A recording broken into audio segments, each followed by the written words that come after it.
that these very upstream sort of policies and procedures and systems are not only discouraging good science, but actually rewarding bad science, rewarding unreliable science.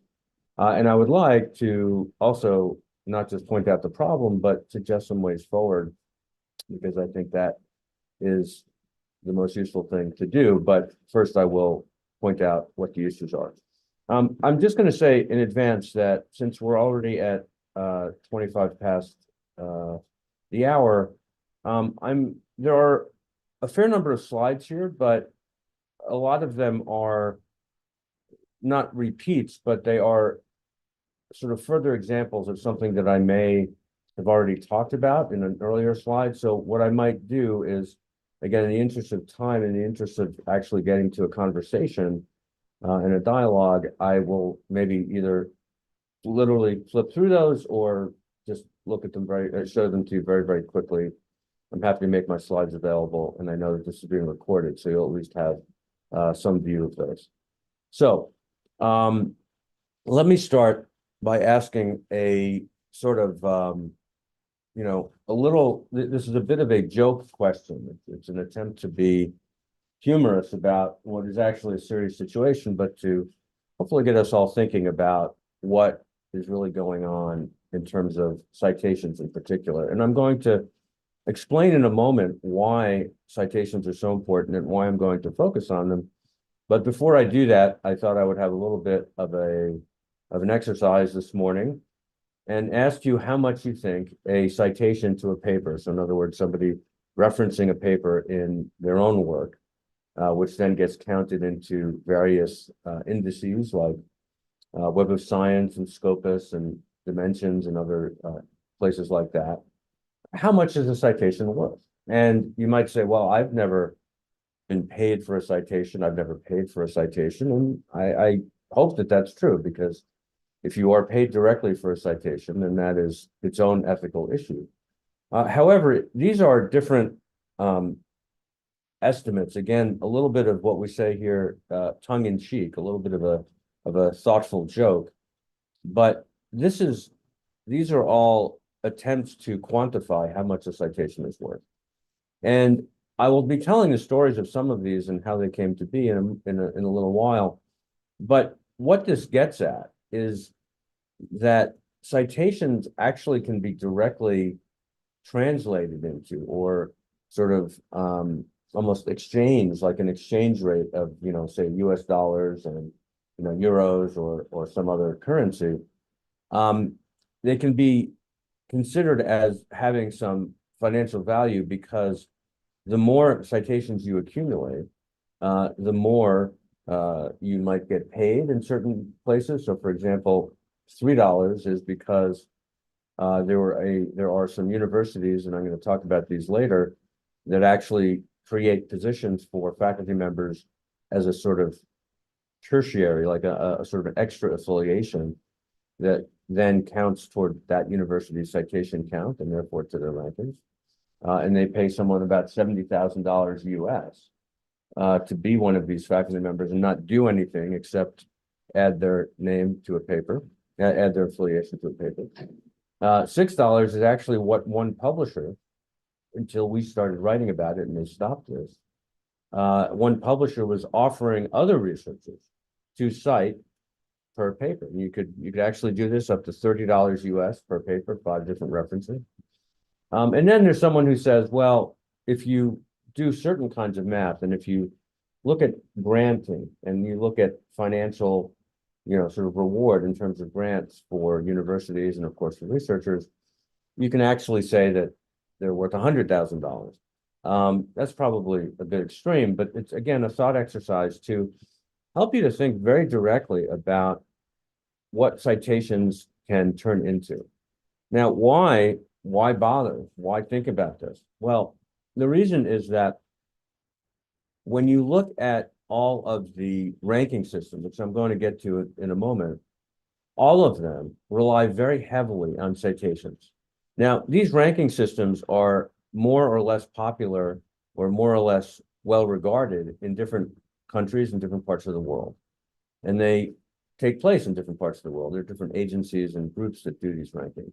But these rankings are used by national governments. They're used even by international agencies, certainly by universities, to rank universities and therefore apportion how much funding those universities get for research or even for overall expenses and overall budget. And so what I'm trying to say here, this is of course a map of Italy, and there is of course a saying, all roads lead to Rome, and this was in sort of ancient Rome. All roads lead to citations, and I want to show you that in a moment. So again, keep in mind, these ranking systems are used for financial benefit and financial, sort of apportioning, giving out of funding. So what can we see? Well, if you look at Times Higher Education, which is a commonly used ranking, 30% of that ranking is due to citations. It says it right here. This is literally from Times Higher Education's website. I didn't sort of find this out. It wasn't a secret. They don't keep it secret. And then so that's 30% of citation of the ranking is due to citations. And actually it's more than that, because if you look at some of the other criteria, they include citations in there. So about a third of the ranking it relies on citations at Times Higher Education. Citations, as it happens, and I'm going to talk more about this in a moment, are very, very easy to gain. In other words, to manipulate, to get people to cite you or to cite your own work and do things like that, create these sort of elaborate schemes. And it's not surprising, given that, again, of all the criteria here that are used, citations are the easiest to gain. And so it's not surprising that that is what happens. Shanghai ranking, similar issue. If you look at number of papers published and where they're published, if you look at highly cited researchers, which again, of course, is based purely on citations. This is, again, the Shanghai ranking, another system that people use to rank universities, relies heavily on citations. Same thing at what are known as the QS rankings, another system that's being used. So citations per faculty, 20%. And in fact, again, academic reputation also includes citations in some way. So a significant, percentage. US News, which is at this point, very controversial system here in the United States, but one that a number of universities, medical schools, graduate schools rely on. And again, if you look at this, and it's so small on my screen, I can't even read it to myself, unfortunately, but citations and number of papers published are definitely key. I see here percentage of total publications that are among the top 1% most highly cited papers, again, right there at the bottom, and it's not the only part, and highly cited is also the second from the bottom. So again, so then what happens? This is a picture, in case it doesn't come out clearly, this is a picture of sheep. Sheep, as we know, at least metaphorically, they like to follow each other. And so evaluations at different countries follow these national rankings, and they follow citations. So therefore, they follow citations. National evaluations have a very direct link to how much funding a particular university receives. The UK, just one example, they're perhaps the best known because they're probably the most transparent about their system. And so they've actually said, although they haven't changed very much yet, they've said that citation information is not sufficiently robust to be used formulaically.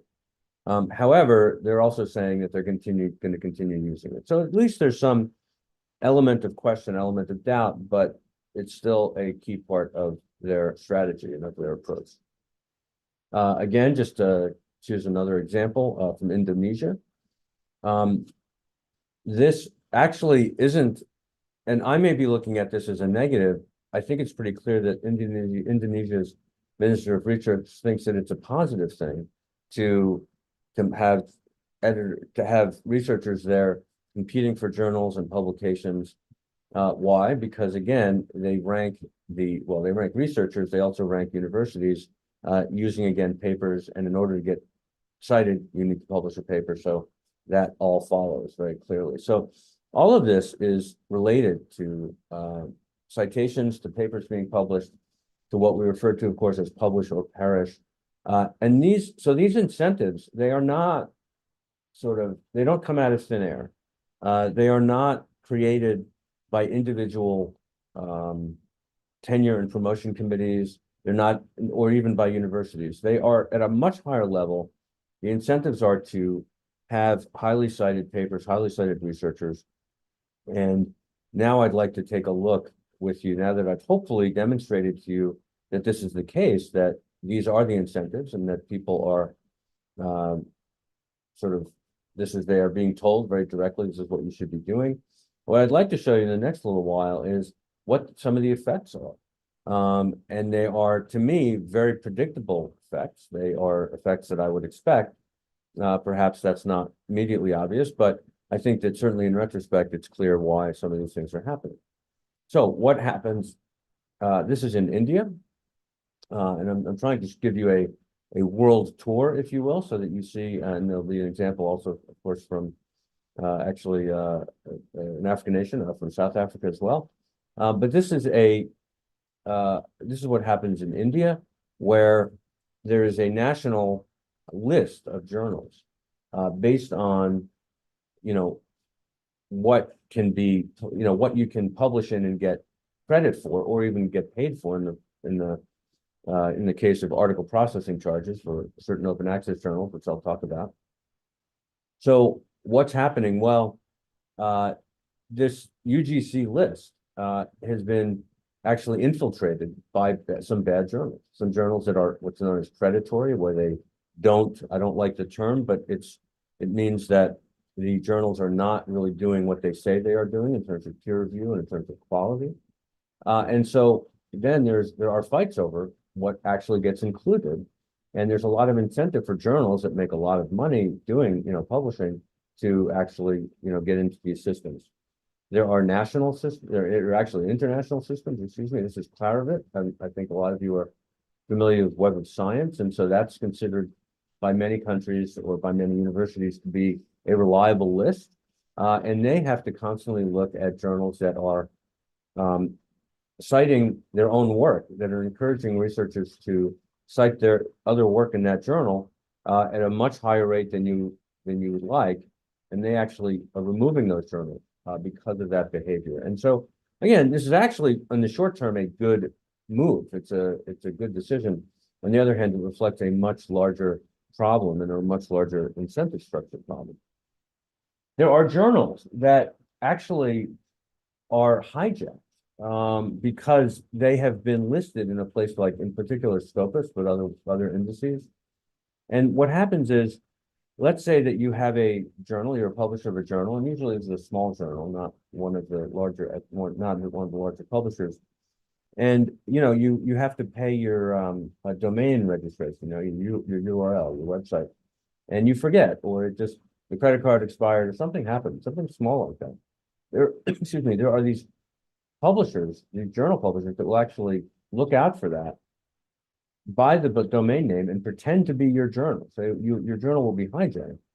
And because your journal was listed in Scopus, researchers unknowingly, they have an incentive to publish in those journals. And so they will pay the article processing charge, and the journal is committing fraud. They're committing misconduct. And yet this is happening. You can check at Retraction Watch, which I co-founded 13 years ago. There's a free service where you can just go to our Retraction Watch hijack journal checker. There are about, I think, not quite 250 journals on there. Check them out. And we do that work with someone named Anna Abelkina, who's in Germany, who does terrific work looking at hijack journals and paper mills, which I'm going to talk about also. Her work is very much worth following. And so we partner with her. We're delighted to do that. Again, back to India, journal professors are actually paying to publish in these fake journals. And they are doing so because these journals are included on that UGC list, on the list that is okay to publish on, and you get credit for it. Now, they're paying to publish there because they get credit for these journals, for publishing papers in these journals. But in some places, in fact, a number of places, as you'll see in a moment, I will start here with South Africa. Um, Researchers are actually paid to publish, so they get bonuses, and they happen around the world. But this is just an example from South Africa, and this is because countries know, universities and countries know that when their researchers publish more papers, they will be cited more often and therefore higher in the rankings. It's literally paying it's paying, I think, I would say, to manipulate the system to get a higher ranking. And that's, I think, problematic. This is something we did actually a number of years ago for Science Magazine. We worked with them on this. These are places in the world where there are, where we could find anyway, cash bonuses for peer-reviewed papers. You'll see, actually, on the continent of Africa, only South Africa is where we can only find example in South Africa, which I think is actually a positive. I know there may be other schemes like this that I'm not aware of, but the largest sphere, the largest circle is clearly from China, where until 3 years ago, researchers were paid significant cash bonuses to publish in certain journals. They were actually paid a multiple of the impact factor of that journal, which could be quite substantial. You could easily double your salary if you publish 2 papers in a leading journal like Nature, or even not even sort of that high an impact factor. But they're also in the US, you see Western Europe, Australia, et cetera, around the world.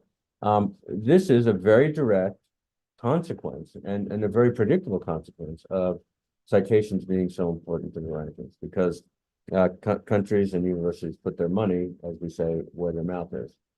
So it's not surprising that China in particular has overtaken the United States. The United States has, over the decades, and this is not me cheering for the United States, it's me saying what has been a fact, again, because of these metrics, has published, it's just had the highest number of and per capita sort of average number of papers published in certain journals and considered high ranking and all of those things.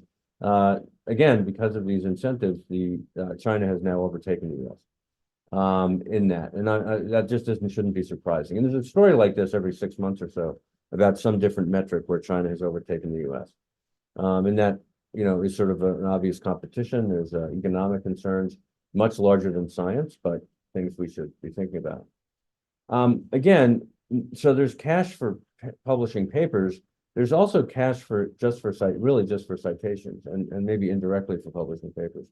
I mentioned this case earlier, actually, with that example of $3 per citation, being worth citations being worth $3. There was a Saudi university, Saudi Arabian university, that was paying researchers to be adjunct faculty, sort of honorary faculty, and not really teach any courses or do anything involving the university except add their affiliation to that university to papers. And so, for example, in math, this particular university was ranked in the top 10, above sort of major universities that are known for math around the world, where no one had ever heard of it for math. And that's simply because it was based on citations. It was based on the sort of average number of citations, total number of citations. They continue to do this. This is a more recent example. Actually, the same university is doing this. Eventually, it ended.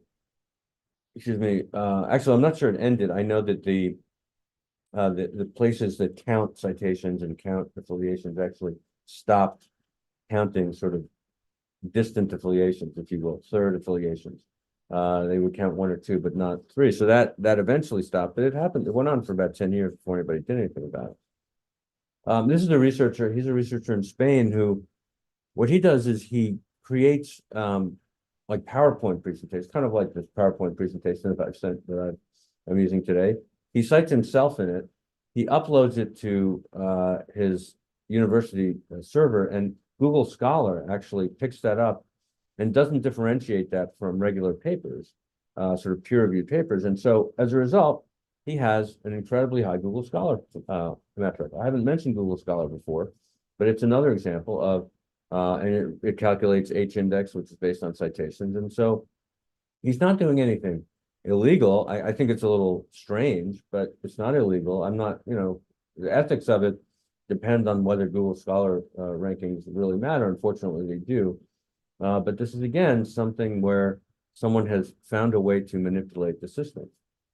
In many ways, it gets worse than that. You know, the word cartel is usually used for organized crime, companies that are somehow, you know, they're colluding, or they're getting together to do something illegal, or at least problematic or monopolistic.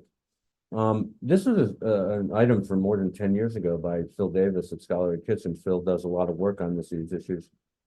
And he actually found evidence of a cartel. In other words, researchers who had banded together and in ways that were difficult to detect because people were not citing like I was citing your work, but you weren't citing my work, so it didn't show up immediately, but you were citing someone else's work in the cartel, and you all sort of worked together that way. The fact that people are spending more time, or at least some time, involved in this sort of thing instead of the science is pretty disturbing. This is an item from a story. Excuse me, this is an item from a publication. I'm the editor-in-chief of the Transmitter now, but we used to be called Spectrum News, which is what we're about autism research. And you know, people were inserting strange citations, references in papers. Publishers were not paying attention. Peer reviewers certainly weren't paying attention. You know, why was a study about autism cited by a paper on plant beauty? There's no reason. When you read the paper, it makes no sense. The reason was obviously that people were trying to increase their citation metrics. This is bad science.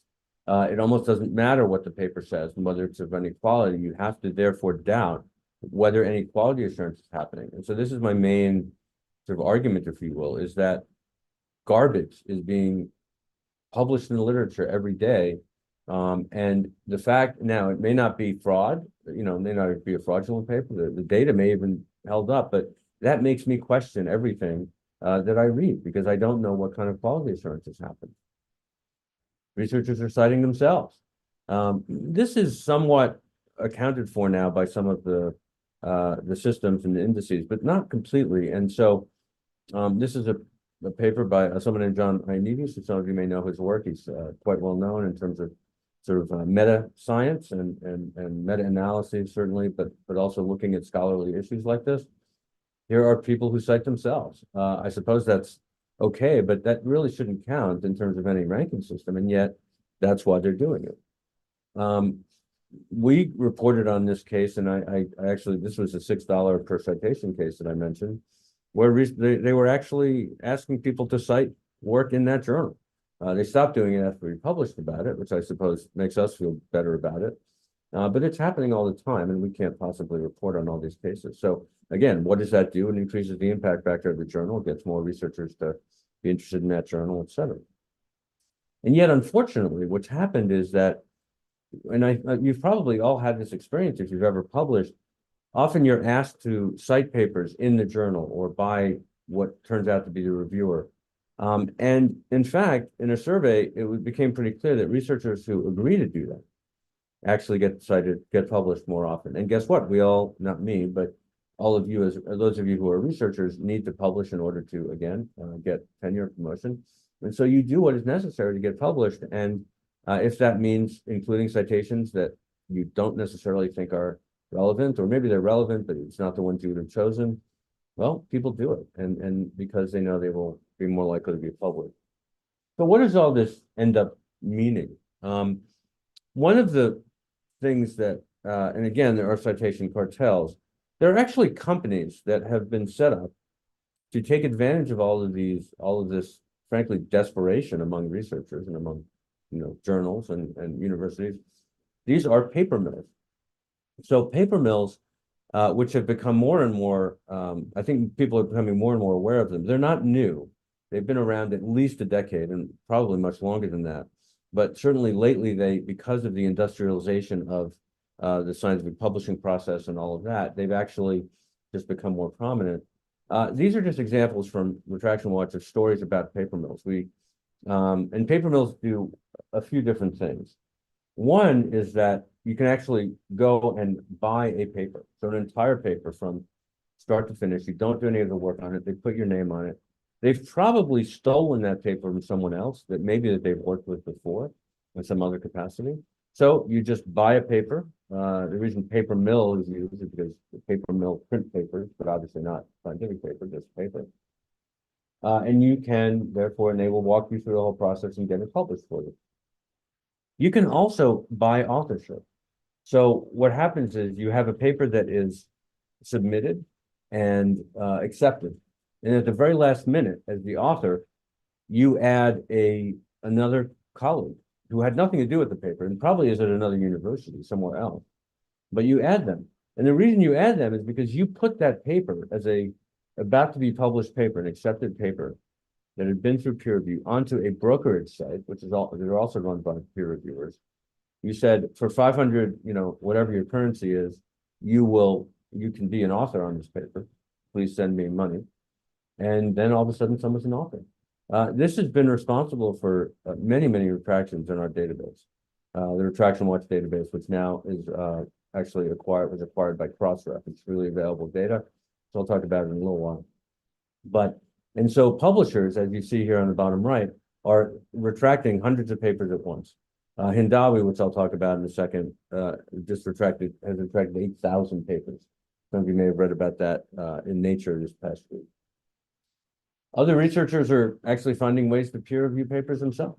They submit fake email addresses when they're asked for peer review recommended peer reviewers, recommended referees, and they peer review themselves. We wrote about this for the first time in 2011. This is a piece we did in Nature in 2014 about it. Since then, publishers have tightened things up, and so it's harder to do this, but it's still happening. But again, why? Because people need to publish, and if you peer review your own paper, you're very likely to have it, say it should be accepted.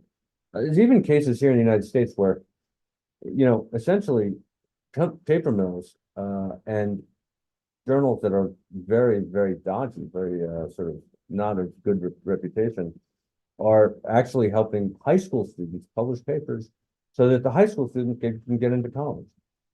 It's very, very competitive to get into the top universities here in the United States. And parents are doing whatever they have to do in order to get their children in. And appearing as a 17-year-old to publish in a peer-reviewed journal sounds pretty impressive. The problem is that most of these papers are being published are just garbage, and the journals are garbage. And so what all this leads to is, metrics being gained. Again, citations and rankings, these are all, even citations are part of the metrics, and they can be easily gained. This is a book that came out of a conference I spoke at a number of years ago. I contributed a chapter to it. It's an open access publication from MIT Press. It walks through a lot of these examples, actually in much more detail, obviously, than I can do in a short period of time. But it talks about how this whole system is being gained. There's something called Goodhart's Law, which says that any metric will eventually be gained. It doesn't say exactly that. That's the paraphrase of it. And it's true. And if you think about anything in your own life that has nothing to do with science, think about some metric and whether or not you qualify for something. Are there people gaming it? And there certainly are. So what happened during the pandemic? I think it's just worth mentioning that the impact factor of the Lancet more than doubled, which actually made it higher for the first time in 45 years in the New England Journal of Medicine, just as evidence that journals are also chasing these papers that are going to be highly cited. So it's this whole universe, this whole sort of constellation, this ecosystem of chasing citations at every single level. And when you chase citations, what happens? You end up publishing papers that are not high quality. The Lancet had to retract, so did the New England Journal for that matter, very high, very highly, probably would have been highly cited paper if it hadn't been retracted so quickly, a very controversial paper. And the same day, actually, the New England Journal had to retract the paper that was allegedly from the same data set. And there have been 375 retractions of COVID-19 papers, which isn't necessarily a higher number than you would expect. But there's been a lot of sloppiness, a lot of people trying to move too quickly to get published. Now, again, part of that was because they were trying to treat and cure and prevent COVID-19. So I accept that that is part of why they were doing this. However, you could do the same thing by, publishing in preprint, but people were trying to publish in journals, and the journals were taking advantage of getting cited. Publishers, though, follow the money. We all follow the money, actually. This is, I realize this may not be all that clear, but this is a movie, a very well-known movie about Woodward and Bernstein in the Washington Post, who exposed the, it's called All the President's Men, and they exposed the Watergate scandal in the early 1970s here in the US. But one of the rules that came out of that was follow the money. And they were able to discover what actually was happening in the White House and before the election and all of this because they followed the money. They saw where the trail of people getting paid to do certain things, including break into the Watergate Hotel and all of this. They followed the money to find that out. Publishers do the same thing. So, here is what are known as special issues. Special issues have really captured a lot of attention recently. They are journal publications that kind of they seem to be they're definitely growing, as you can see here from one particular publisher, MDPI. They are dramatically increasing the number of articles and special issues. They are maybe called topic collections elsewhere, and they do not clearly go through the same level of peer review, of rigorous peer review that other papers do, and they also seem to be very vulnerable to paper mills. What we've seen, and Hindawi is a good example, I'll get back to that in a second. What we've seen is a lot of these papers end up being retracted because people are either imposters, they're actually using, stealing someone's identity to become an editor, or the editors are actually compromised themselves.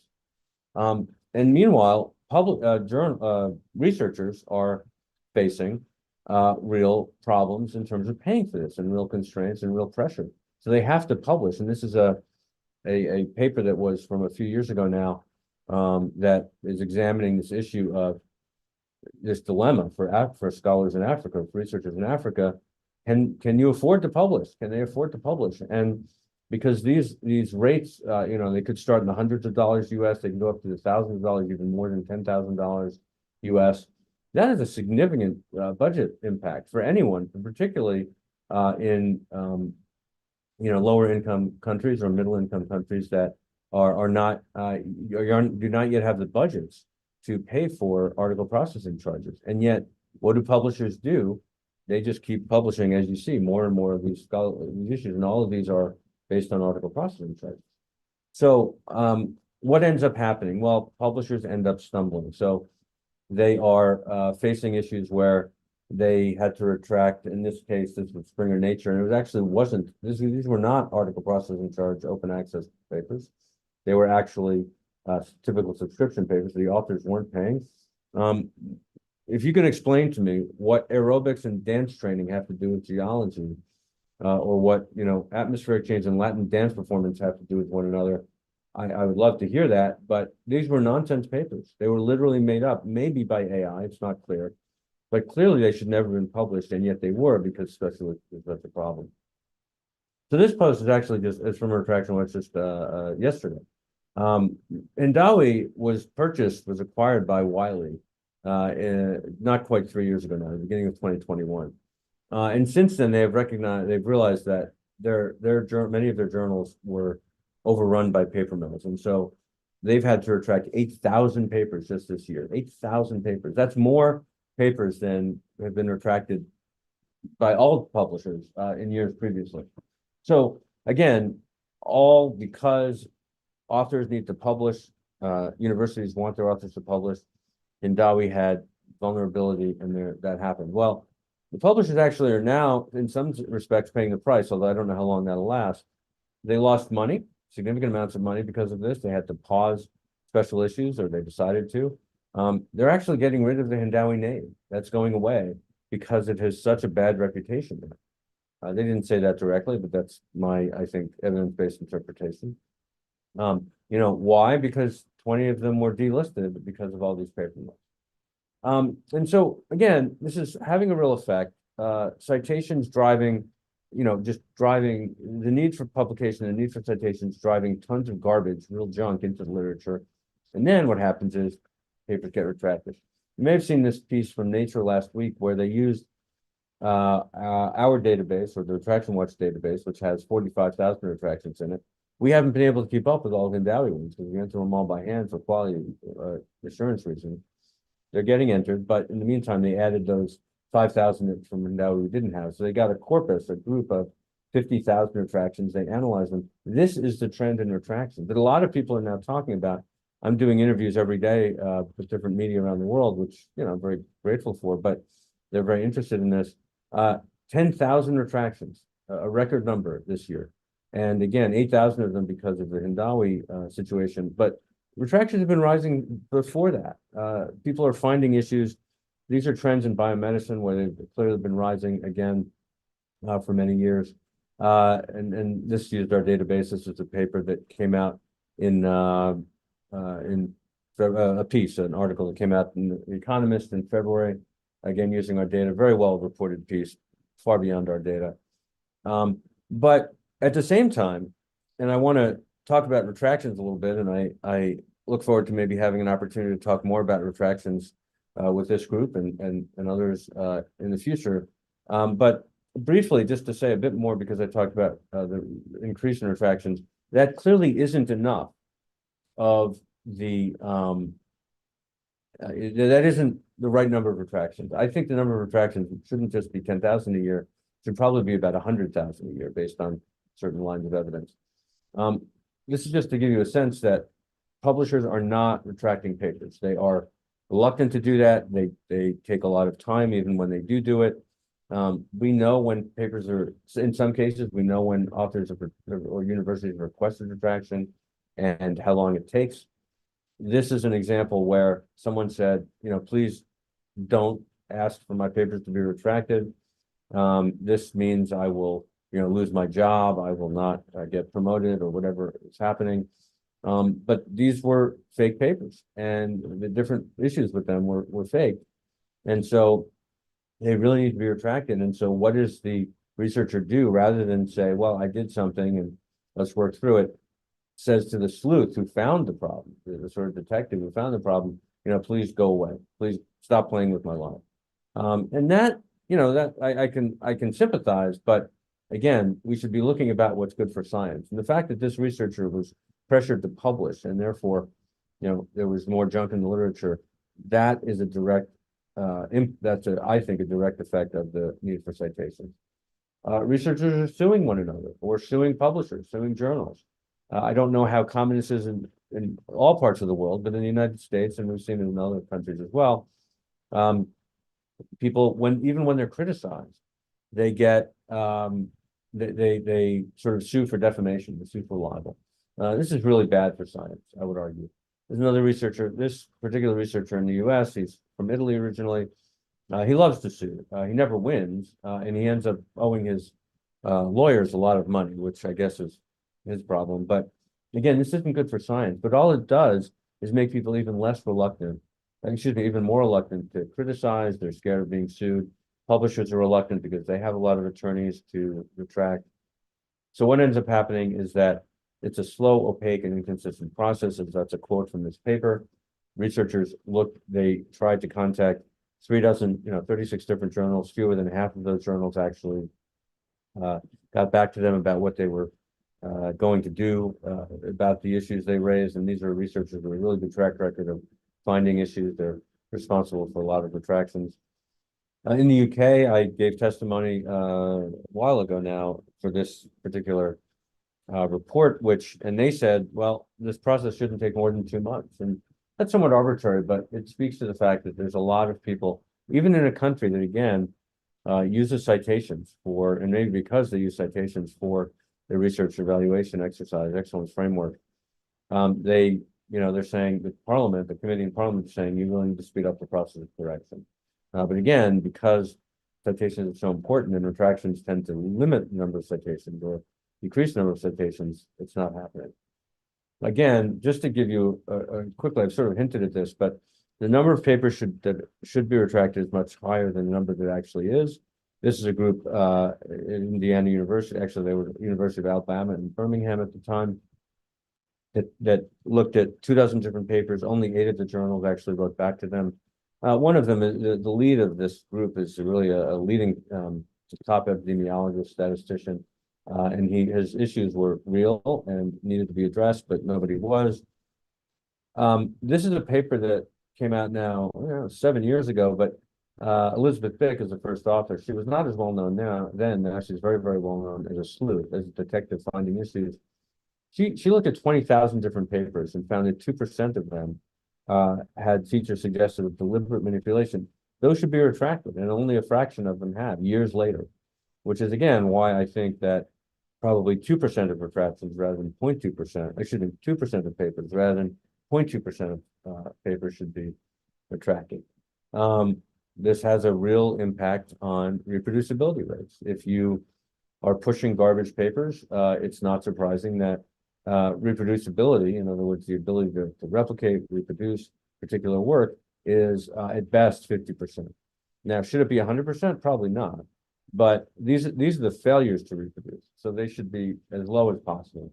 But again, people are rushing to publishing papers that don't hold up, findings that don't hold up, and this is really a problem that is represented again in bad science, or I should say non-reproducible science. Some science you want, not that you want it to be reproducible, you would expect it to be, and actually, that means people are trying new things and what have you, but not this high. What's fascinating to me is that no one does anything about papers that have been retracted and what their citations are. Those still count, toward all these metrics. I mean, it's amazing to me that, these citations really shouldn't count, and yet they do. More than 90% of the time, more than 95% of the time, in fact, retracted papers continue to be cited as if they've never been retracted. And so these journals continue to collect citations, even though they don't necessarily count for impact factor anymore.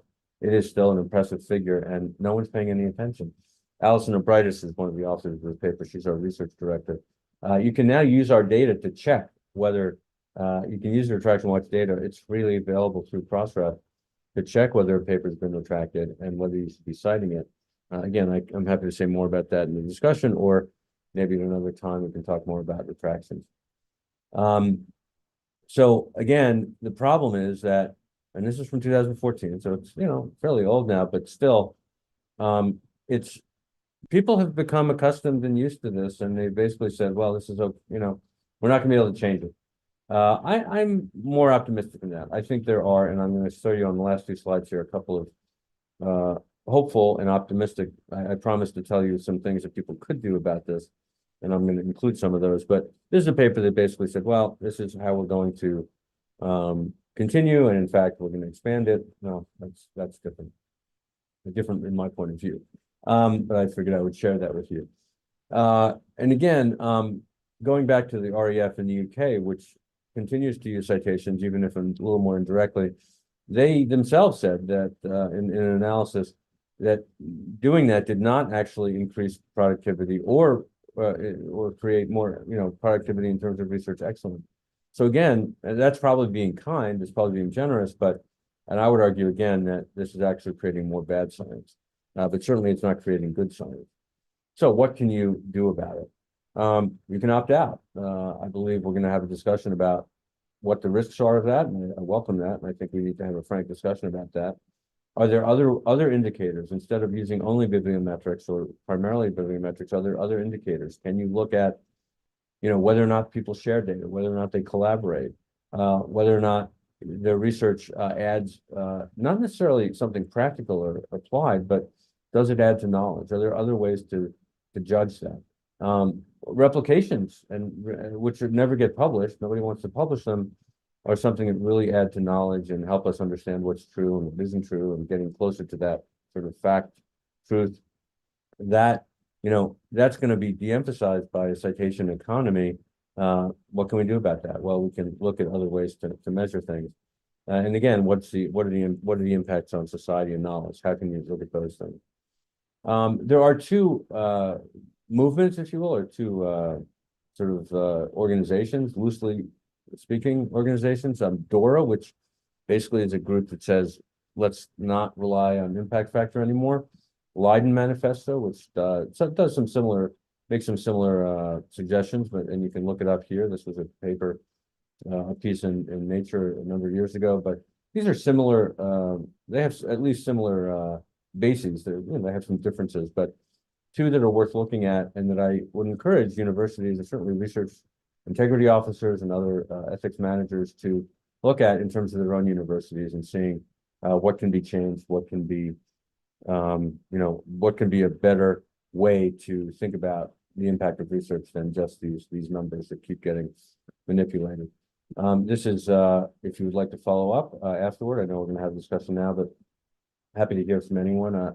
We're always interested in stories from around the world. We very much do not want to be, sort of reliant on where we are, which is mostly in the U.S., and also we have one person in Europe, but we want to be telling stories from around the world at Retraction Watch. So I'd really be happy to hear from anyone with stories like that, or questions, or any conversation you want to have. Please do contact me. But that is my slide. Those are my slides, and I'm going to stop sharing now so that we can actually all see each other and have a conversation. Thank you so much, Ivan. Thank you for that thought-provoking talk, and I think you've really strengthened the commitment of everybody listening to change the assessment system for research and researchers. Now, before I go to the questions and answers, I would like to invite Francis Crawley from the Coalition of Advancing Research Assessment to just reflect on the work of PANDORA, and also his new working group, Ethics and Research Integrity Policy in Responsible Research Assessment for Data and Artificial Intelligence. It's quite a mouthful, but because we have such an expert person with us, it'd be great if he could just reflect for 5 minutes on PANDORA and the work they're doing. Francis, I'll give you the floor. Thank you. Thank you very much, Natalie. And I want to first begin by thanking Dr. Chiodesi for giving me this opportunity to say hello to you. I'm sorry to barge in on your party. Ivan, that was an excellent presentation. That shows us so much that we could talk about for hours. I will share my screen very briefly because I think I will do it more quickly and efficiently for everyone so we can get to the discussion we need to here, which is not about this, but what about Ivan just presented for us here.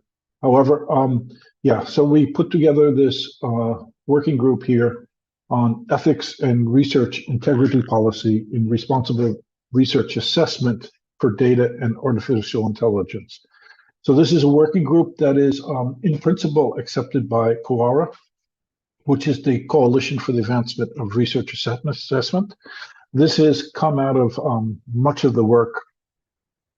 This is derived from much of the work that Ivan and others have been doing to look at how we value, I would say, and this is the word that I keep thinking about as Ivan was speaking, how do we value research, and then within that context, how do we measure research there?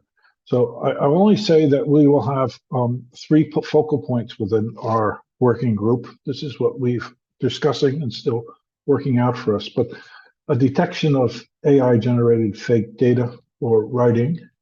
This raises concerns, and we need to look at this. So that's why part of ERIPS is really focused on research ethics and research integrity, which I think also Ivan's talk was talking about. And then we have to look at the question is, how do we assess or how do we evaluate data and AI research? Because this is not a traditional area of publication. So we have questions about publications of data, publications of AI algorithms and things like that, publications of software. We're familiar with this topic is coming up. But also, how do we evaluate and appreciate, let's say, a data curator's role in research, or somebody who's doing data collection in research or data analysis in research? So how do we evaluate that? The third one is the most difficult one, but it's one that PANDORA has really, it seems, wants us really to focus on as well, is the use of data in AI research assessment. And that is, how do we use data?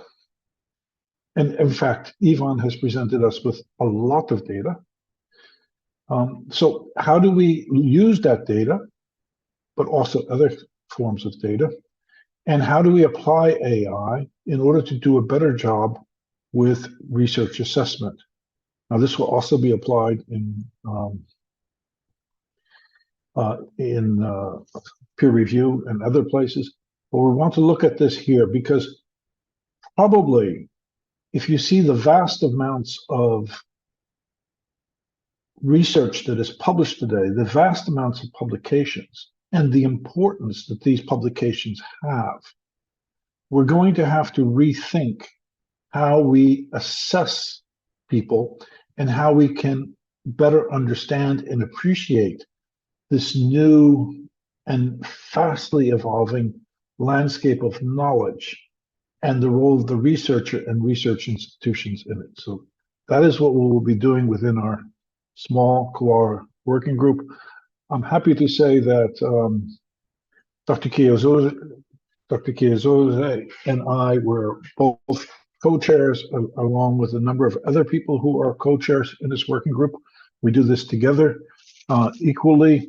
We have, Quora has started out as a European organization. It is trying to expand. Our working group includes really from California to Auckland. So we're including the whole world, north to south as well. We'd love to have other people on board. And that's enough of that advertising. Please, back to the discussion.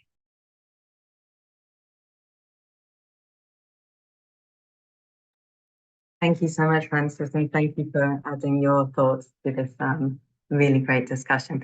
I don't have any questions from the audience, so I suspect the question and answer function isn't open or isn't working. So if anyone has questions for our panelists, please do put them in the chat, because I can't see them on any questions and answers.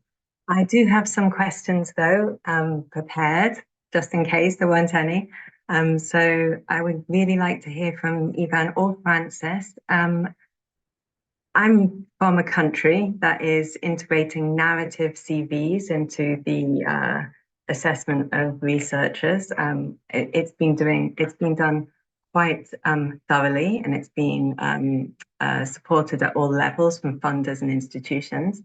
And yet we still see challenges in its integration. So my question to you was, are there any potential challenges that researchers might experience if their universities adopt alternative evaluation approaches, particularly in the short term? And how might universities address these challenges? I'm sure you both have thoughts about this. Sure, I do. I would very much like to hear Francis' point of view here as well. I think that one thing is that we do need to maintain some significant fairness standard. And so I think that it's important for universities to be upfront about what they're doing and to do it in an intentional and deliberate way. Because I think that as much as I would like to see change, we all know that change can often affect some individuals far disproportionately to others. And so if you have had an agreement, some sort of understanding when you were hired, and suddenly things change, I think that most universities would be reasonable about this and have some sort of grandfathered that's an unusual term, I suppose, but just sort of some the old rule will follow you until such time. I think that, but I think also that it's important for researchers themselves to get involved, whether it's with Francis' work, the Francis group's work, which I'm very happy to hear about, and I look forward to learning more about, to this group that speaking with today, and others. Because I think that there's also a ground up sort of thing that happens, and it needs to be from every direction. And so it can be a very courageous or maybe even risky or feel risky situation. But I think that there are more and more people who are recognizing why this work is important and why it's important for there to be change. And I think that itself can be part of the narrative, whether it's, narrative CV or sort of just your own research narrative, and be hopefully rewarded for the great work that it does. Thank you, then. Francis, any thoughts? Well, firstly to you, Natalie, I think that's wonderful you're doing the narrative CVs because, as you could explain better than me, it's going to give us a better understanding of how people contribute to science, but also to teaching, to society, to their institution. I think there's a Quora working group. Maybe you're leading it or you're on it as well. So I don't know too much about that, but I think it's great that's there. And I thought Yvonne's presentation was great. And of course, Retraction Watch, if there's anything that has impacted publications, it's been Retraction Watch. It even impacted the pandemic in a huge way, and the science in the pandemic in a huge, huge way. And there was very interesting discussion too about the Lancet and the role the Lancet played there, which was really important. We have, it's been a long time since I've taught research ethics, and I always found it very, very difficult to discuss with the students this idea of falsification of research or plagiarism. I found it very uncomfortable because I felt as a teacher, you are looking at your students in a suspicious way, and suspicion is a terrible thing, and we don't want that in science. Nonetheless, we have to have integrity, so you have to teach it. It's a very unpleasant thing to do. I can imagine, Yvonne, you feel that too. It's really unpleasant to be confronted with this here, but we have to do it. We have to have integrity in science and in research. It's really important. And again, we saw that in the pandemic, saw that with the entire discussion around science there too. And this discussion that Yvonne's bringing to us and Natalie is bringing to us is not just this discussion about publications, I believe.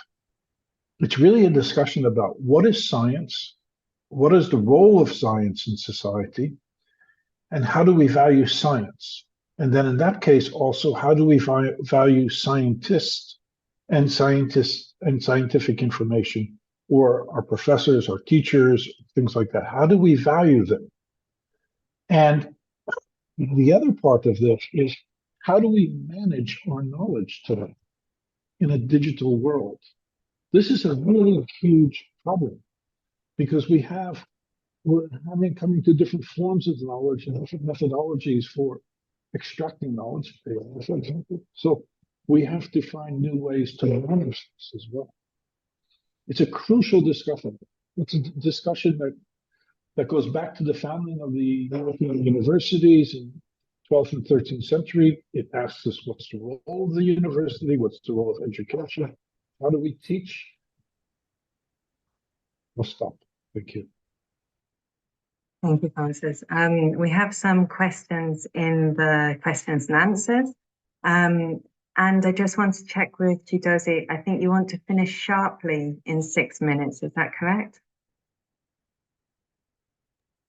Yeah, that's correct. Yeah. Yeah. So I think it's nice if I just choose one question from the audience, and an anonymous attendee, but I think I know who it is, has asked about the differences regarding low middle income countries and high income countries and the influence of university rankings.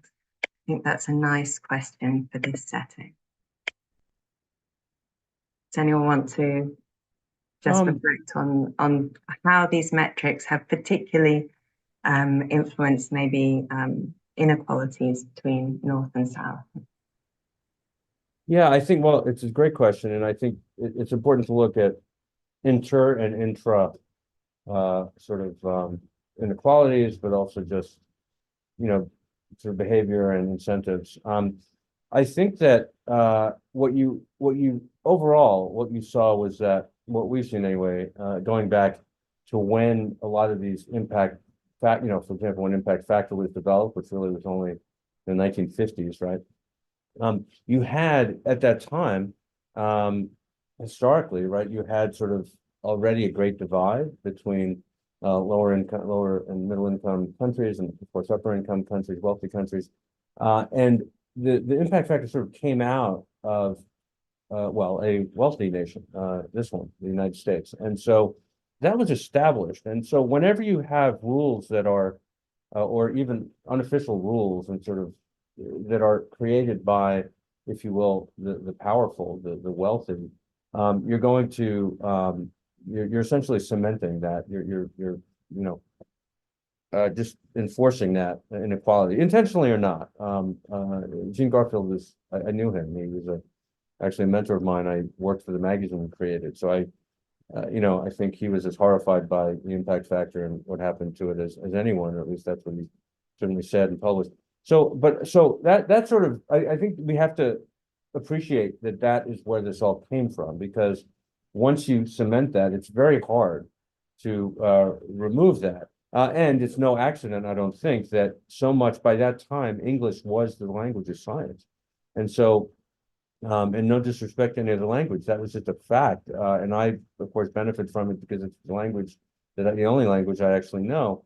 But I think that cemented a lot of inequality. Now, since then, and you could talk about colonialism. I mean, it's all wrapped into that, even though it's not what we learn in history classes about science necessarily. But then when you move forward, and then other countries started adopting similar approaches, I think that within each country you saw a series. We do see some relationship, although I wouldn't claim to have done statistics on this, between sort of the size of the economy and whether and how important the rankings tend to be, right? So, although China is a bit of an outlier as it is for many things, because there just isn't as much funding, you're going to sort of see a much, more fierce competition on rankings like this. And I think that there's also where there is a sort of healthy respect and culture, as Francis was referring to, of scientific integrity, then actually we tend to see less of this sort of, necessarily the sort of gaming of the metrics, although it still happens. And so it's a complicated answer that I can't obviously do justice to in a few minutes we have. But I think it's a fascinating question. And, frankly, I'd love to see some sociologists and historians take a look at these things. I think that would be fascinating work. Thank you. I wish we had time to go into this even further. I was just struck by the Times higher education rankings about reputation, how much reputation was also a percentage of the rankings, and that's just another form of bias as well. So I'm afraid we can't go into it any further because we just have 1 minute left. So I want to pass over to Chidoze to finish and to close. Thank you so much. Thank you, Natalie. I wish you had all the time. I've taken all the questions. Thank you, Dr. Francis, for that enlightening talk about research assessment and the work we do at Quora. We wish to extend our sincerest appreciation to Professor Ivan for adequately addressing this topic. And I think his approach has led to an enlightening conversation, and we keep having this conversation. So, Ivan, we cannot express enough gratitude, and we sincerely hope you will consider joining us for future events. Thank you, Ivan. Thank you all the participants that stayed to the end of this program, and thank you for active engagement. And we believe that next time we'll have enough time to answer your questions. I hope you have all gained valuable insights from this webinar. Please remember to join us next year for another enlightening session with Professor Ivan. I'd like to express my gratitude to Dr. Francis Crowley, my RI mentor, and those who asked questions during the webinar. And so if you're not able to take your questions and we're not able to address them now, please send your questions or comments to my email as earlier posted. We are grateful to my university, Ambosali University, Edo State, Nigeria, for their enthusiasm in promoting research integrity and willingness to join Quora.